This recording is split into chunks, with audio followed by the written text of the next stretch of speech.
पढ़ते हैं। बहुत समय पहले उत्तानपाद नाम का एक राजा था, जिसकी दो रानियां थीं, सुनीति और सुरुचि। दोनों रानियों का स्वभाव बहुत अलग था। सुनीति शांत और सरल थी, जबकि सुरुचि चतुर और घमंडी थी। राजा सुरुचि को अधिक तरजीह देता था, क्योंकि वह सुनीति से अधिक सुंदर थी। रानी सुनीति के एक बेटे का नाम ध्रुव था और रानी सुरुचि के एक बेटे का नाम उत्तम था। एक दिन ध्रुव अपने पिता उत्तानपाद की गोद में खेल रहा था। तभी रानी सुरुचि ने आकर उसे ये कहते हुए हटा दिया कि तुम राजा की गोद में नहीं बैठ सकते, यह अधिकार केवल मेरे बेटे को है। ध्रुव को बहुत दुख हुआ और वह अपनी मां के पास गया और उसे सारी बात बताई। उसकी मां ने उससे कहा, ईश्वर की भक्ति में बहुत शक्ति है।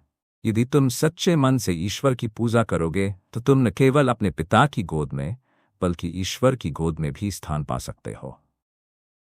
अपने दृढ़ निश्चय से प्रेरित होकर ध्रुव 5 वर्ष की आयु में ध्यान और प्रार्थना के लिए वन में चले गए।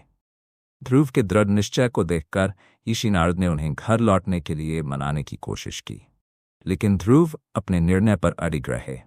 तब नारद ने उन्हें ध्यान करते हुए ओम नमो भगवते वासुदेवाय मंत्र का जाप करने का निर्देश दिया। जंगल के जानवरों, कठोर मौसम और बर्फीली ठंड से निडर ध्रुव ने कई महीनों तक बिना रुके अपनी प्रार्थना जारी रखी। उसकी भक्ति से प्रसन्न होकर भगवान ध्रुव के सामने प्रकट हुए और उसे वरदान दिया। हालांकि भगवान के दर्शन से संतुष्ट ध्रुव ने और कुछ नहीं मांगा।